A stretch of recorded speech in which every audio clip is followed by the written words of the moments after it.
মানেই রঙিন তাজা শাকসবজি। আর আমি আজ তোমাদের সাথে শেয়ার করব শীতের বিভিন্ন রকম সবজি দিয়ে মিক্সড সবজি। পরোটা, রুটি এবং ভাতের সাথে দারুণ লাগে। প্রথমেই প্যানে তেল দিয়ে গরম করে নিচ্ছি, তারপর শুকনো মরিচ ও পাঁচফোড়ন দিয়ে ভাজবো ফ্লেভার বের হওয়া অবধি। দেন পেঁয়াজ কুচি অ্যাড করলাম।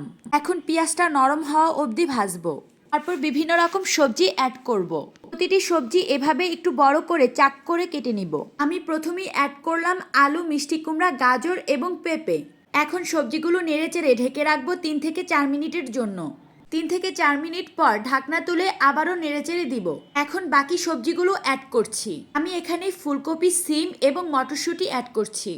ফুলকপির ফুলগুলো একটু বড় রাখবো আর সিম 2 থেকে 3 ভাগ করে কেটে নিব। এখন সবজিগুলো নেড়েচেড়ে ঢেকে রাখবো মিডিয়াম হাই আঁচে 1 মিনিটের জন্য।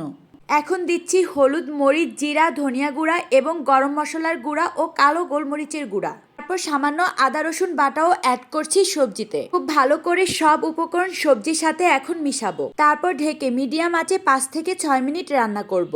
ঢাকনা তুলে বারবার নেড়ে দিব যাতে নিচে পোড়া না লেগে যায়। এই পর্যায়ে সবজিগুলো কষানোর জন্য আমি সামান্য পানি অ্যাড করছি।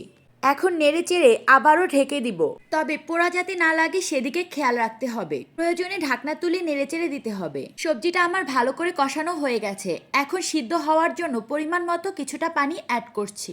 তারপর সবজিটা নেড়ে চেড়ে মিডিয়াম আঁচে ঢেকে রাখবো সিদ্ধ হওয়ার জন্য। এখন অ্যাড করছি পরিমাণ মতো লবণ ও সামান্য চিনি। চিনিটা দিচ্ছি স্বাদের ব্যালেন্স রাখার জন্য। সবজিটা সিদ্ধ হওয়া পর্যন্ত কুক করব। বারবার ঢাকনা তুলে নেড়েচেড়ে দিব। সবজিতে এখনো প্রায় কিছুটা পানি রয়ে গেছে। 70% সিদ্ধ হয়েছে। 100% সিদ্ধ হওয়ার জন্য আবারও ঢেকে দিলাম। আমি এখন কয়েকটা আস্ত কাঁচামরিচ অ্যাড করে দিচ্ছি ফ্লেভারের জন্য। তারপর সবজিগুলো নেড়েচেড়ে দিচ্ছি।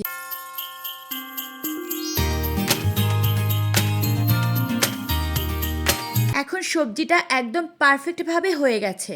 কিছুটা ধনিয়া পাতা অ্যাড করছি। এখন নেড়েচেড়ে চুলা থেকে নামিয়ে ফেলবো। তারপর সবজিটা গরম গরম ভাতের সাথে পরিবেশন করছি। শীতকালে বিভিন্ন রকম ফ্রেশ সবজি দিয়ে এভাবে রান্না করলে আসলেই অনেক মজা লাগে।